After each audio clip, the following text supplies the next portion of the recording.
د بلخ ولایت په مرکز مزار شریف ښار کې د 10 میلیونه افغانیو په ارزښت د یوې مهمې څلورلارې د جوړېدو چارې پیل شوې. د یادې پروژې د پرانیستو مراسمو کې د مزار شریف ښاروالۍ مسؤلینو، قومي مشرانو او د سیمې اوسیدونکو ګډون کړی و. په یادو مراسمو کې چارواکو وویل چې دا پروژه به نه یوازې د ترافیکي ازدحام په کمولو کې مرسته وکړي، بلکې د ښار ښکلا ته به هم وده ورکړي. دغه پروژه چې لګښت یې د یوه سوداګر لوري تمویلیږي، مسؤلین وایي تمه ده چې د 3 میاشتو په موده کې به بشپړه شي او په وینا یې د څلورلارې ترڅنګ به د سړک غاړې پلې تګلارې جوړې او څراغونه هم ځای پر ځای شي.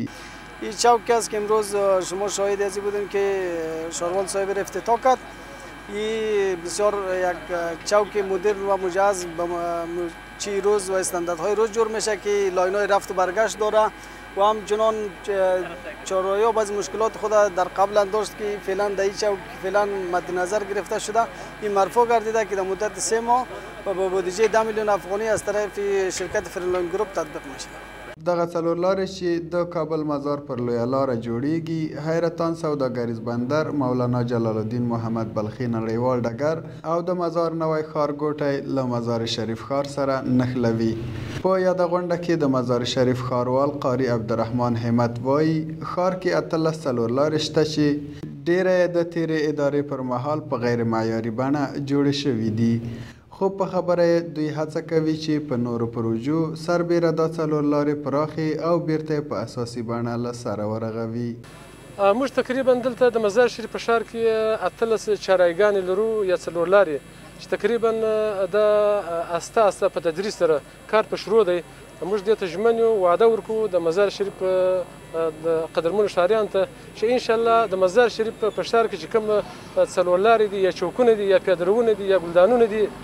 یا کټاري دي یا د تنویر په بخش کې کوم پایې دي، هغه ته انشاءالله موږ ژمن یو، وعده ورکوو، اطمینان ورکوو چې په ډېر کم وخت کې به انشاءالله د مزار شریف ښار موږ کوشش کوو، اگر که آبادي ډېر زور غواړي، سخته ده، اسانه نه ده، موږ کوشش کوو د خپل وس، توان او توفیق مطابق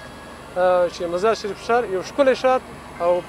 یو ښکلې څېره ورکړو. د یادې غونډې په تړاو د مزار شریف ښاروال زیاته کړه چې د روان کال لپاره مزار شریف ښار کې 26 نورې پروژې تر دې مهاله د اسلامي امارت د لوړ پوړو چارواکو له لورې منظورې شوي دي چې تر ټولو لویه پروژه یې د هوایي ډګر له څلورلارې تر تصدي پله پورې د نږدې 550 کیلومتره په اوږدوالي د یوه اساسي سړک جوړېدل دي چې شاوخوا 1500 میلیونه افغانۍ لګښت به پرې راشي.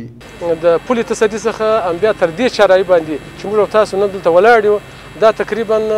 4.5 میلیونه یا 500 میلیونه افغانۍ بودیجه ورته برابره شوې ده. نو په هغه باندې اوس انجینر صاحبان کار کوي چې د خیره څخه سره تقریبا د دغه اوږدوالی چې دی هغه 5.5 کیلومتره شاوخوا زیات و کم دی او بر چې د برې 15 متره دی، بغیر د ګلدان او بغیر د پیادهرو بغیر د سبزي څخه، معنا موږ د دغه ځای څخه تر پل تصدي پورې په 2 لاینه کې یو معیاري پرمختللی ښایسته سړکان 2 دانې جوړوو چې په مابین کې به ګلدان خوري و هر طرف ته 15 موټره ځي. ورته مهال د مزار شریف اوسیدونکي د اسلامي امارت له لورې د شویو پرمختګونو هرکلی کوي او هیله لري چې د راتلونکو پروژو له بشپړېدو سره به د ښاریانو یو شمېر ستونزې حل شي. ما د پروژه‌های که روی دیز داره ښاروالي خوش هستیم که هرچی که نظافت شهر بالا بره و آبادی در شهر مهیا شود، مردم برای مردم سهولت است، مردم آسایش پیدا میکنه. قبلا گل و لای بود، از وقتی که این پروژه ها روی دیس گرفته شده از طریق ښاروالي شهر ما زیبا شده. د یادولو وړ ده چې مزار شریف ښاروالۍ تیر 1403 لمریز کال کې 43 بنسټیزې پروژې پلې کړې وې چې ډېری برخې بشپړې شوي دي او مسؤلین یې تر راتلونکو 2 میاشتو د پاتو پروژو د ګټې اخیستنې ډاډ ورکوي. ضابط خان انځور، افا میډیا، بلخ، مزار شریف.